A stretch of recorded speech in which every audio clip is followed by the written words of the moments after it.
Many people never achieve their goals because they have too many toxic, negative, energy draining people in their lives.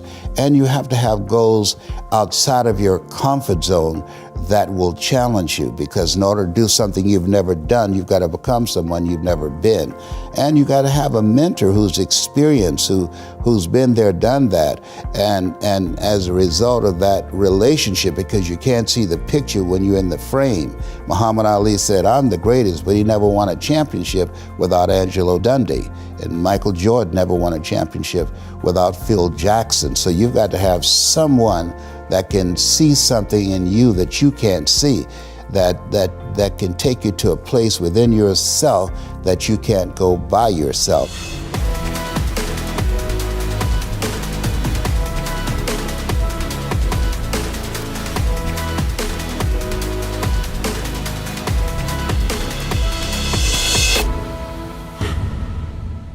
Hey everyone, welcome to Impact Theory. Today's guest is a best-selling author and one of the most lauded and sought-after speakers on the planet.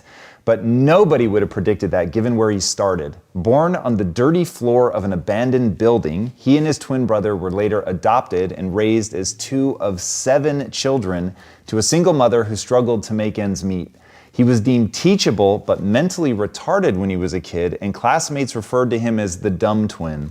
Despite all of this, however, one day, while shining shoes, he paid attention to the powerful words of the motivational tapes one of his most successful customers was listening to. The message made him realize that with enough effort, he could turn his life around. He began reading and drinking in as much wisdom as humanly possible, and after years of relentlessly improving his skill set and receiving encouragement from mentors, he stepped into what he now calls his power voice. Since then, he has hosted popular national TV and radio talk shows, won a Chicago area Emmy, spoken to crowds as large as 80,000 people, written best-selling books, and received the National Speakers Association's most prestigious award, the Golden Gavel. He was named by Toastmasters International as one of the top 5 outstanding speakers in the world, and he's been featured by NBC, Success Magazine, Inc., and the Washington Post, to name but a few. So please, help me in welcoming the man who refused to accept the limitations placed on him by others, the multiple-term state representative for Ohio, who can count AT&T, Disney, and IBM among his staggering client roster. One of the most powerful orators and teachers of our time, Les Brown.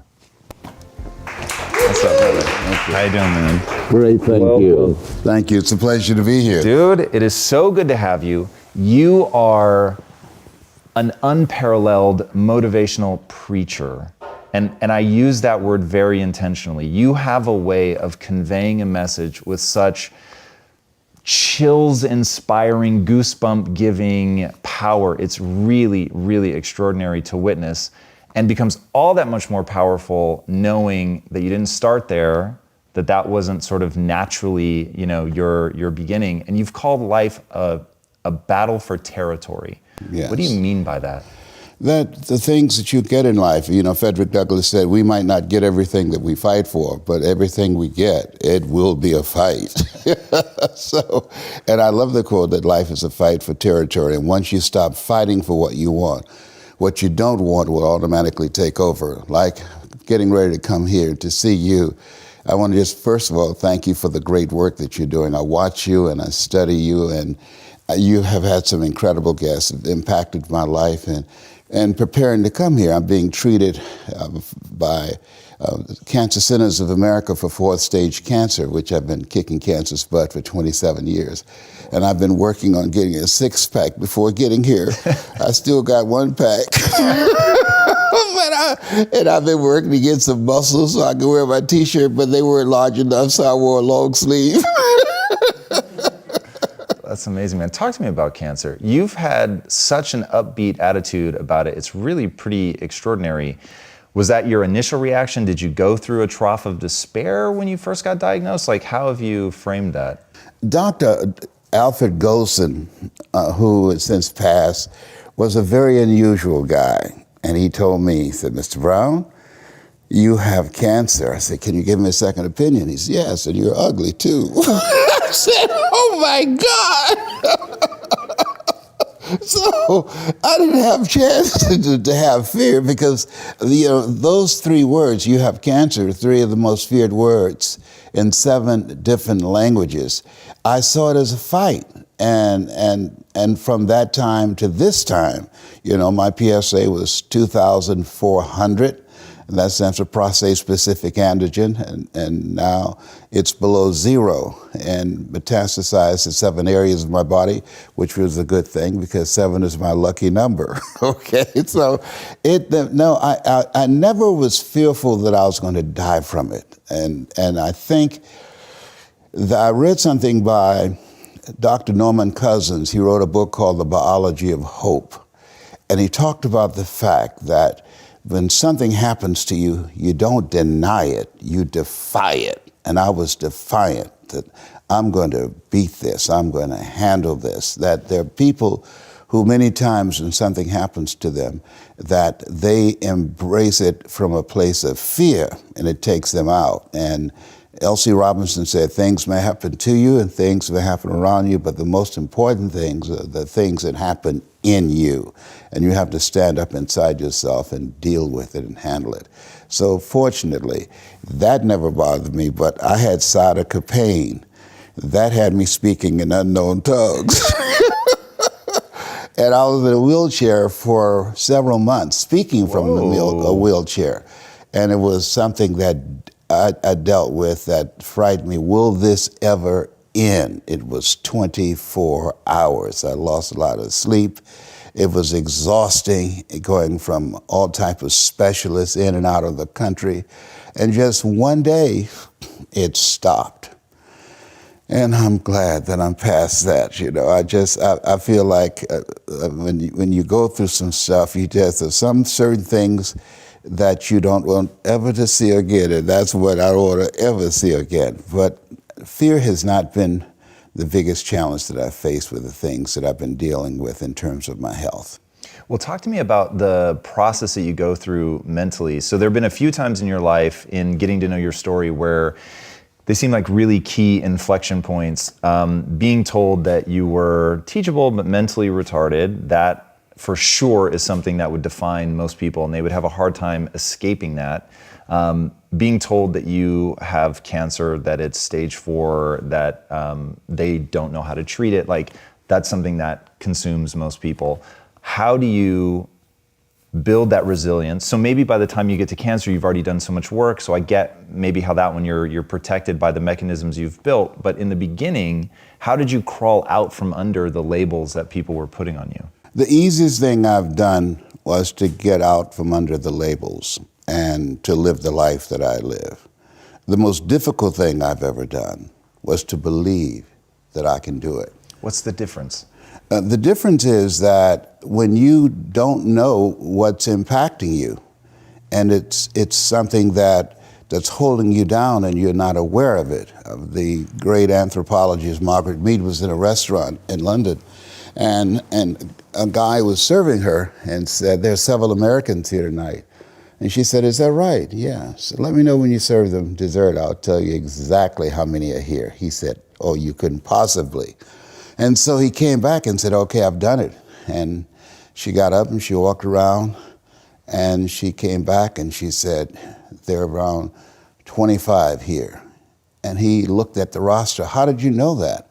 Say, "In America, we eat differently from you when we eat a dessert. You eat it from the crust toward the tip. We eat it from the tip toward the crust. When you eat a slice of pie, how do you eat yours?" Definitely, yeah, from the tip back to the crust, for sure. Yeah, okay, and so there are things that when you, in my situation, when you live in a dominant culture that is designed to destroy your sense of self and your belief in yourself, and you have to learn ways in which you can begin to connect with this power that you have within yourself to handle where you are. The key is to be constantly in a perpetual process of discovering the truth of who you are and fighting constantly to look for ways in which you can escape the inner conversation. I speak to audiences around the world, and I train speakers as well, and I tell them that When you speak, that there's an objective that you want to achieve when you speak to an audience, because how people live their lives is a result of the story they believe about themselves. So you as a speaker, when you speak in this program, when people see you, what you do is distract, dispute, and inspire. You distract people from their current story with your guests and the questions that you ask. Through the process of the ongoing questioning and the way in which they respond and the things they have learned, you dismantle their current belief system and inspire them to create a new chapter with their lives. And so, but that's an ongoing process of constantly interrupting that conversation, what psychologists call your self-explanatory style, because life is going to beat up on you in so many ways, and many things, they come back, negative thoughts and how you feel about yourself, they don't die. They come back once you stop doing the maintenance work on your mind, listening to motivational messages, going to seminars and workshops, spending time quietly listening to the still small voice within. Who am I really? Is this really me? Am I giving my best? Am I just reflecting what's around me? Because all of these various things affect how we show up in life. And so having a strategy to continuously find ourselves reaching higher. Robert Schuller had a book, is not very popular, but I loved it. It's called Peak to Peak, U-P-E-A-K to P-E-E-K, because you're constantly reaching higher to find out and discover your better self. Yeah, I want to talk about that difference between, so you have the notion of figuring out who you really are, and I assume you mean beneath the labels. So people are telling me that I'm not smart, but that's not necessarily true. Mm-hmm. So I want to get down to that layer of what I'm really capable of. But you also talk about, we have this profound ability to change, and you talk about people needing to be relentless, like to relentlessly pursue that growth. I find that juxtaposition incredibly interesting, where you've got, there is a real you, which maybe you would call potential, mm-hmm. and then there is the actualized potential. Is that how you see it, or is there something else there? Absolutely, there's a real you. Richard Wright said it best. He said, the impulse to dream has slowly been beaten out of me through the experiences of life. So when you live in a culture that is designed to destroy your sense of self, where you are marginalized, where you have a feeling of being hopeless and powerless, and you're terrorized. I remember going downtown with my mother, and I saw a water fountain. I think I was about 5 years old, and I ran and I drank from the water fountain. All of a sudden, she grabbed me by the neck and said, "Don't you ever do that again," and start punching me in the back of my head and my face, and got me down on the ground, was punching me relentlessly. And I said, "Mama, please, it's me, Mama, it's me," with this crazed look in her eyes. And then a white policeman came, and he had a nightstick in his hand. He was hitting it in his left hand. Oh. He said, "Okay, all right, you beat that little nigger boy enough. Now, I won't have to beat him with this nightstick." And he walked away laughing. And my mother broke down and started crying and saying, "Leslie, I'm so sorry. I'm so sorry." I said, "Mama, why'd you beat me like that?" She said, "These water fountains are for white only, son. And if that cop had hit me with his nightstick, he would have to kill me. I'd have fought him till he killed me, and I'd left you and your brothers and sisters by themselves to raise themselves. I'm so sorry." And the book called Learned Optimism, Seligman talk about the fact that between ages 0 and 5, we determine what's available to us and what's not available to us. And so that was a defining moment. I knew there are certain things I could not do, certain places I could not go. They used to have signs on Miami Beach that said, "Jews, dogs, and coloreds not allowed." And so now you have to operate within the constraints of the dominant society and the things that they've created for you. And it's a challenge to see yourself beyond that and to work to get outside of that, even after those laws have changed because that has become so much a part of you, you unconsciously operate within the parameters of what has been put in place. Like you're driving on the expressway, the 405, and you'll get off on an exit that you weren't going in that direction, but you unconsciously did it because you've done it so many times that many people, because they're not making a conscious, deliberate, determined effort to think outside of what life has thrown at them, they end up doing the same thing over and over and over again. Einstein said that thinking that has brought me this far has created some problems that this thinking can't solve. And so through relationships, through reading, through studies, through goals and dreams beyond your comfort zone, it allows you to begin to live out of your imagination as opposed to out of your history. Disney said, the imagination is a preview of what's to come. And so as a kid, I dreamed a lot about taking care of my mother. I used to go with her to work to clean homes, and she kept her children, and she cooked for these wealthy families. My mother could bake a sweet potato pie so good you couldn't eat it with your shoes on. You had to take your shoes off so you could wiggle your toes. And I used to look at these big, beautiful mansions and said, Mama, what is it, Leslie? When I become a man, I'm going to buy you a big, beautiful home just like this. Oh, you don't have to do this. I said, I know, but you didn't have to adopt us either. And you did. And so I'm here with you because of two women. One gave me life, the other one gave me love. God took me out of my biological mother's womb and placed me in the heart of my adopted mother. And because of her example and my love for her and the passion that I felt in my heart, I've got to do something to make her proud. I've got to do something to put myself in position to be able to take care of her. That drove me. Nietzsche said, if you know the why for living, you can endure almost anyhow. Jesus, man, that was a lot. I want to go back to this notion of dominant culture. You look so young. I forget how long you have been walking this planet. 75. I'm 75 years old. It's fucking incredible, man. So thank you. You have so much optimism. You're so positive. You're so quick to laugh. Going back to the way that the dominant culture can dismantle so many people, what are ways that the dominant culture is dismantling people's creativity, their very spirit today that people should be watching out for? Well, just think about if you were an immigrant and you're watching television and you see people who can come from white cultures with no problems whatsoever, like the president's in-laws, but brown people coming from other countries, they're separated from their children and put in cages, and there's a silence. There's not millions of people protesting and saying, this is not who we are as a country. This is inhumane. I believe that all of us have a responsibility that we want to live a life that will outlive us. The work that you're doing.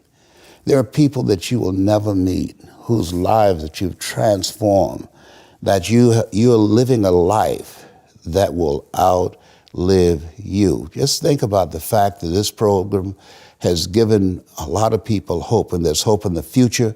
It gives you power in the present. Every 40 seconds, someone commits suicide. But because of something you say or some guest that you've invited, and as they share their story, you interrupt that story of being hopeless and powerless and not wanting to be here anymore. And because they took the time to watch, you create an experience.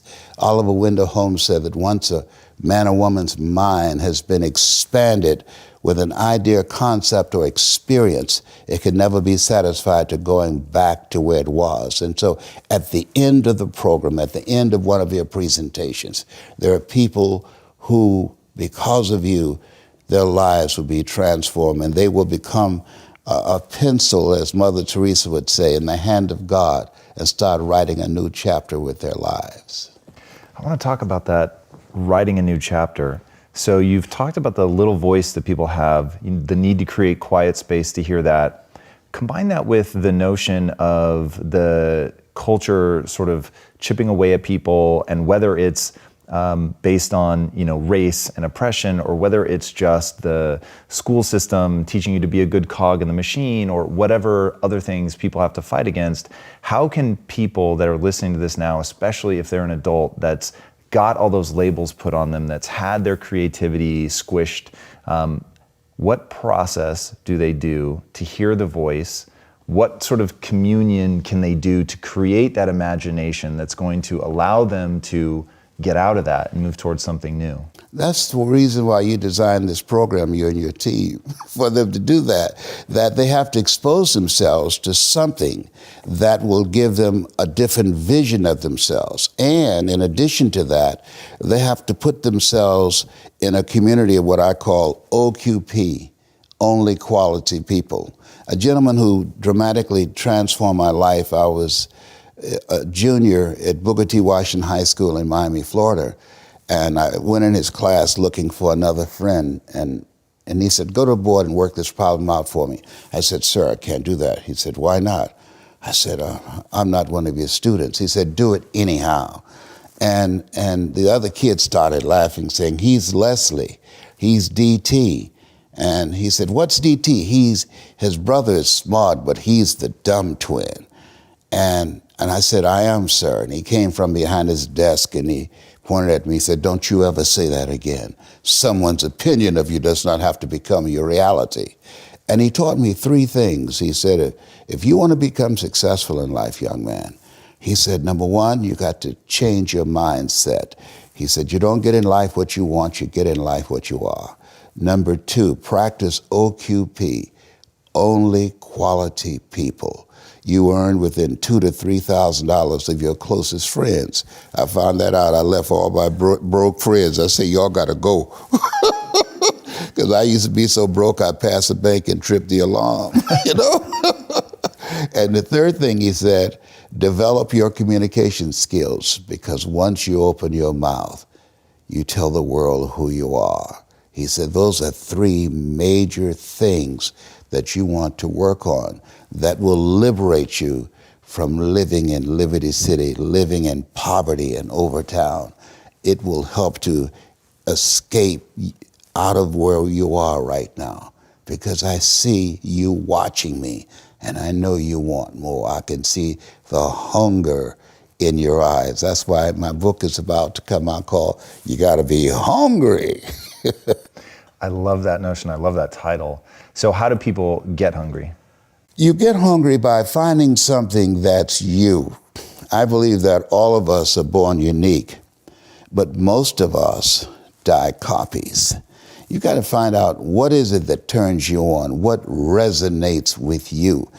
One of the things that I realized and what allowed me to become successful as a speaker, the speaking industry has been hijacked by people who speak to sell, and it's okay to do that and make money. I speak to change lives because somebody spoke and changed my life. So this is my passion. This is my drive. This is something that I feel in my heart. And so the key to that hunger-driven life is a heart-centered life. I didn't do what I'm doing for years because of my programming, because of the culture in which I was raised in. I would see other people with degrees and PhDs and MBAs and credentials I don't have, and I convinced myself I couldn't do it. But Mr. Washington, on that day, we became friends, and he taught me not only someone's opinion of you does not have to determine your reality. He said that you have to work on yourself and you have to have an unstoppable attitude, and no excuse is acceptable, and you got to make it a priority, a non-negotiable in your life, and hold a constant vision of what it is you want to achieve. See it accomplished and go all out. Find a way to win. in spite of the setbacks, in spite of the disappointments, in spite of your failures. I tell people when I'm giving presentations, you will fail your way to success. I have a saying, as life knocks you down, try and land on your back, because if you can look up, you can get up. And so those experiences of going after goals that's beyond your comfort zone, and having relationships that will challenge you, and surrounding yourself with coaches and mentors who can take you to a place within yourself that you can't go by yourself, because you can't read the label when you're locked in the box. And so those experiences, they challenge you to go to that next level and continue to move forward in your life, doing new and exciting things that eye has not seen, ear has not heard, nor has entered the heart of mankind what God has in store for you when you live a heart-centered life, deciding that you're going to live a life that will outlive you. You're going to live a life that counts, a life that will build a legacy and change the planet. You know, Horace Mann said, we should be ashamed to die until we've made some major contribution to humankind. And so my goal is to make a major contribution to humankind. I am a father of 10, 5 boys and 5 girls. So I'm suing the people who came up with the rhythm method. The rhythm method don't work. You know, I've got rhythm, but the rhythm method does not work, okay? And I have 15 grandchildren and 4 great-grandsons. And so every day when I get up, my mindset is, what is it that I can do to touch and impact somebody's life today? What is it? What does that look like? Like seeing you, I'm so excited. I started doing push-ups. I said, well, I'm going to go on. He's going to see that I got muscles too. Man, what you've done with your mental muscles is so extraordinary. I don't know that you need to worry about anything else. Talk to me about your grandkids, your great-grandkids. Like, if you had just an hour to spend with them, what would you give them in terms of setting them up the way that Mr. Washington set you up? Like, what are those core principles that you think are most impactful? One, get to know yourself. That I believe that we're taught, be ye not conformed to this world, be ye transformed by the renewing of your mind, is because... What does that mean? Like, that sounds slick as hell, but I don't actually understand. I know it. What it means is that don't live the life that has been given you. By the culture, by your parents. By their circumstances, by the people that's around you. That Sidney Poitier wrote a book called The Measure of a Man. And he said, when you go for a walk with someone, something happens without being spoken. He said, either you adjust to their pace or they adjust to your pace. Whose pace have you adjusted to? And so there are things that we pick up and we think that they're our choices, but they're the choices that we've been programmed by life to do. When we leave our homes in the morning, we're bombarded with over 6,000 advertising hits through Facebook, through Twitter, through Instagram, through television, through our phones and through our communities, and through the computers. And so all of these things are impacting us every day. So if you don't have a program for your mind, then your mind is going to be programmed, and you'll find yourself doing things that you did not know, and that they affected you, that they, through marketing techniques and strategies, that they will create a thirst within you. I came up in an era that said if you built the best mousetrap, the world will be the path to your door. But if you know marketing, people will sleep outside your store to buy a telephone they've never touched or seen. But because of the marketing, they said, I got to have that. And when they get it, it's a smartphone, but they're a dummy because they don't know how to work it. And that is me. I got a smartphone, but all I can do is do text messages on it. Hey, that's already pretty good. All right, so we've got our grandkids in a room. We tell them, don't be programmed by the culture. You got to figure out who you are. You got to get to know yourself. You want to spend time reading. Reading is very important. Give me some powerful books. One of the books I enjoy is by my mentor, Mike Williams. He saw this Les Brown before I saw him. I was a disc jockey at WVKO radio station in Columbus, Ohio. And he said, hey, Brownie. I said, yes. He said, you know why you go see Robert Schuller and Tony Robbins and Zig Ziglar? I said, because I like their message. He says, no. He said, that's who you are, man. You can do that. And he said, you know why Bert Charles gives you so much hell here? I said, well, he just doesn't like me? No, because you've outgrown this place. There's something else for you to do. You can do what those guys do. But at that time, I was suffering from possibility blindness. I couldn't see it. I had the conversation in my head of being labeled educable mentally retarded and failing twice in school.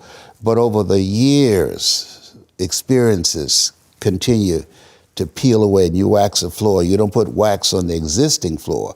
You strip it first. And so over the years, the seminars, the workshops, the examples, the things that I observed, like people like yourself, begin to peel away and penetrate and connect with that part of myself that says, I can do this, I can do more, and I deserve more. And so I would teach my kids that you have to transform your mindset. You have to continuously upgrade your relationships. My youngest son, John Leslie, poses a question. He said, when you have goals and dreams you want to achieve, he said, ask yourself the question, who should I count on and who should I count out? And so many people never achieve their goals because they have too many toxic, negative, energy draining people in their lives. And you have to have goals outside of your comfort zone that will challenge you, because in order to do something you've never done, you've got to become someone you've never been. And you got to have a mentor who's experienced, who's been there, done that. And as a result of that relationship, because you can't see the picture when you're in the frame, Muhammad Ali said, I'm the greatest, but he never won a championship without Angelo Dundee. And Michael Jordan never won a championship without Phil Jackson. So you've got to have someone that can see something in you that you can't see, that can take you to a place within yourself that you can't go by yourself. So I would teach them the value of having a life coach, that life is an adventure and it's going to be a challenge, and get ready because you're going to fail your way to success. You're going to get slapped around by life. And don't spend time complaining about it and telling everybody 80% don't care and 20% glad as you. Too true. I want to close the loop on the books really fast. So give me 2 or 3 books that you think everybody should read. The Road to Your Best Stuff by Mike Williams. I wrote the foreword to that. Live Your Dreams by V is a very good one. Another one that's a little known book that people don't talk about is by Robert Collier, called Secret of the Ages. That's a book that really inspired me, that Mr. Washington gave me, Secret of the Ages. Another book that I love. What is The Secret of the Ages? The Secret of the Ages, that you have the power to do more than you can ever begin to imagine. Don't underestimate yourself. You don't know enough about yourself to become a cynic. And so you've got to challenge yourself to access that power that you have within you. You're more than a conqueror.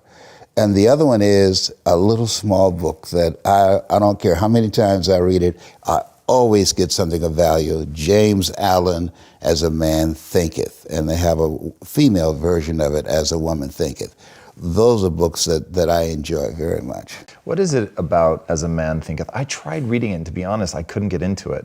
But I've heard a lot of people that I respect a lot say that book really has something. What am I missing? You know, he died in prison. And in spite of all of the things that he went through, because he was a guy that was ahead of his time, his experience in the area where he was, and being in prison because of his philosophy of life, didn't make him bitter. You know, we've all heard the saying, things in life will make you bitter or they'll make you better.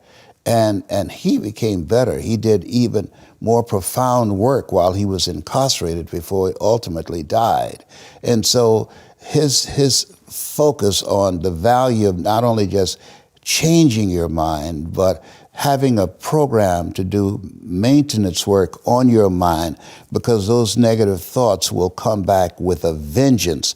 Once you stop the ritual of whatever you are doing, that will hold those negative thoughts in check. Negative thoughts are like weeds. You can't kill weeds. You can hold them down for a minute, but once you stop doing the things to overpower those negative thoughts, because we've been taught to dislike ourselves, that if I said to you, Tom, you can't do this show, you just don't have what it takes. You have a face that only a mother could love, Tom. You can't do this. Then MIT did this study, and somebody else has to come along and say, Tom, don't pay any attention. You can do it, Tom. You can do this. Don't listen to him. You can do this. Listen to me, Linda. You can do this. 17 times to neutralize that one time.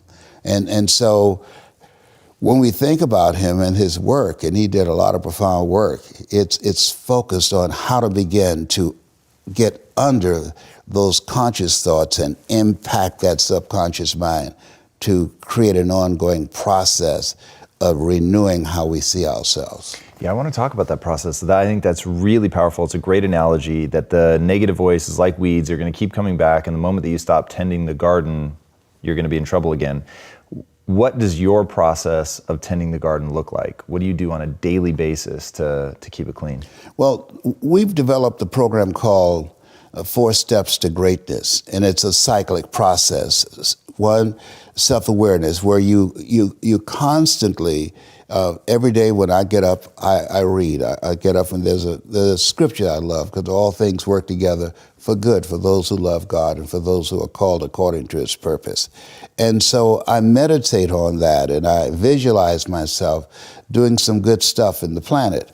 The next step is not only self-awareness, but the next thing is self-approval, that you have to have a program that will increase your sense of self, reading, doing good work, volunteering, constantly looking for ways in which you can improve all the dimensions of your life, being a better father, being a better husband, a wife, or being a better person, because we want to have a holistic approach to life. Because if your achievements outgrow your sense of self, you will unconsciously engage in self-destructive behavior. And we're witnessing that now on a national level. Yeah, you're touching on the thing that I find maybe most distressing in life. I want to know about your mom and how you were able to see her so well in the way that, you know, this kid couldn't see his father. What was it about your mom? You've quoted Abraham Lincoln as saying, everything that I have or ever will have is a result of my mother. And you said you feel the same way. What was it about her spirit, what she did, that so impacted you? One, I believe that she lived a heart-centered life, because I don't feel I was given away. I've never done a search for my birth parents until recently, because of these various advertising on television, you know. And they said something happened to you or some of your children, you want to know if this is something that runs in your family. But a reporter asked her one time, how did you know, as a single mother, 3rd grade education, that you could raise 7 children by yourself? And her response was, I just felt that the Lord would make a way somehow. And so whenever I go after a goal, even though I don't have the money, even though I don't have the resources, even though I don't have the connections. I remember sending one of my messages to Gunther Rinker, who had a commercial for Tony Robbins' Personal Power every 30 minutes on television. So I sent them one of my motivational cassette tapes at that time. And they sent me a letter back, said, you got an inspiring story, but you're black. And I wrote back and said, thank you for telling me. I never would have known that had you not reminded me. At the end of it, I wrote, I'll see you from the top. Okay. And so, because my mother she made a way out of no way. She promised our birth mother, she said, our birth mother, Mr. Moore, said, your mother was confronted by your birth mother. I took her in Liberty City on 62nd Street in this abandoned building. And word was this lady had twins and didn't want them separated. And when I brought Mamie in there, my mother, your birth mother got up and got in her face and got close to her nose and said, are you the one? Will you take good care of my boys? And Mama said, yes. You promised never to separate them? She said, yes. You're going to be good to them? She said, yes. I promise you, I swear to God, yes. And he said that there was a look of determination on Mama's face as she was holding us in a light blue blanket coming out of there, that she was going to do this no matter what. So I learned to become a no matter what from my mother, and I learned the power of faith and of relationships. She never met a stranger. She would talk to anybody, talk to a telegraph post, you know. And I admired how when things happen, that when she lost her job, she couldn't work anymore. And she started selling homebrew and moonshine to keep food on the table. And she was arrested, you know. She went to jail for us. And I was 10 years old, and they said I was an old man because I became a man then. I sold copper and aluminum at Pepper's Junkyard. I cut grass, I shined shoes, I sold newspapers to provide until Mama came back. And when she came back, because I opened the door, because this guy who came to a house, and he was what you call an undercover agent today. During that time, we called him a stew pigeon. And he said, I want to surprise your mother. Don't let her know that I'm here. I've got some friends. I want to meet her. And I opened the door, and he threw me against the wall, and he hit me. And they went in the back, and they brought Mama out in handcuffs. And she said, I told you never open the door without letting me know. And I said, I'm so sorry, Mama, I'm so sorry. And when she got out, she never mentioned it. She never brought that up. But Mama, she sacrificed. Mama, we never went to bed hungry. Mama kept a roof over our head. When she got out, she kept children. She baked sweet potato pies. She cooked for people. She found another way to generate income for us. So that's why I admire her so much. Yeah, that's incredibly powerful. You have really lived that in your life, which is extraordinary. You told one story one time, which I was really moved by, about the by any means, being relentless, not stopping, not making excuses, selling door to door. And you and another guy started at the same time. I think it would be really powerful, especially given that context of how much your mother planted that seed in you. Yeah, this is a time where you have to be hungry because according to the Department of Labor, over 20,000 people lose their jobs every month and being replaced by artificial intelligence. And so I used to sell television sets. So a guy named Sam Axelrod knock on the door, hello, hi, would you like to buy a good working television set? Nobody down. And they know you're going from door to door. And he would call the guys together when it gets so late and say, okay, we gotta go. And he would call everybody to the car. And he said, wait a minute, he counted ahead. Hey, Leslie's not here. And I could hear him saying, "Hey, Leslie, come on to the car." And I said, "No, Sam, why not?" I said, "I'm not going to stop until I sell a television set.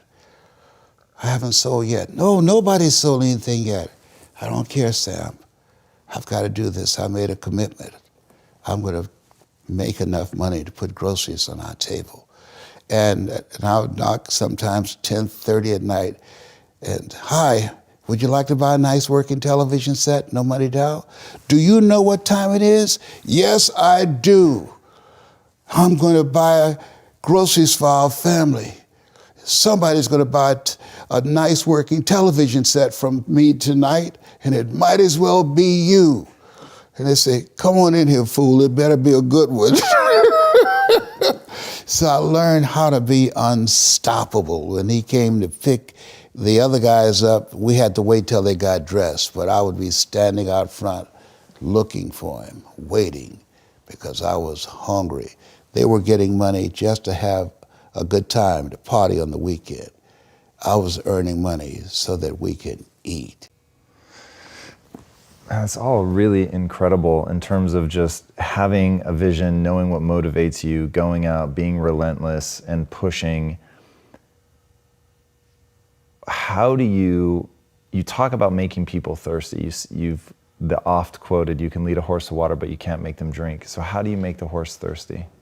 You make the horse thirsty by finding out what is it that will create that thirst. One of the advantages that I had coming into the speaking industry, it's governed by the philosophy of the Dale Carnegie course, which is a great course. Tell them what you're going to tell them, and then tell them what you told them. Mike Williams, my mentor, said, "Brownie, never let what you want to say get in the way of what your audience wants to hear. Conduct communications intelligence. Ask them, listen to what they're telling you, and then craft and create a story out of your experiences and things you've observed and learned to begin to allow them to see a vision of themselves differently than what they had when you came in. Orchestrate an experience. That experience is major. If information could change people, everybody would be skinny, rich, and happy." I love that quote. You've talked about how for people to make real change, you have to give them a significant emotional experience. Where can people connect with you to get that significant emotional experience? They can go to lesbrown.com. We do a variety of seminars and workshops, discover your power of voice, getting unstuck, and the power of a larger vision. That's how they get in touch with me. I love it. What is the specific impact that you want to have on the world? I aspire to inspire until I expire. Nice and simple. Yes. Guys, if you haven't already listened to this man's talks on YouTube, you are missing out. You probably have, by the way, since he's basically the meat and potatoes of virtually every motivational compilation that is out there. It is truly extraordinary. If you haven't seen his Georgia Dome talk, which is the one he did in front of 80,000 people, check it out. It is extraordinary. And if you haven't already, be sure to subscribe. And until next time, my friends, be legendary. Take care. Les, that was fucking extraordinary. Thank you. How does a firefighter go into a burning building when there's this enormous adrenaline and epinephrine, that could stop most people dead in their tracks? They learn, here's the feeling, it's normal.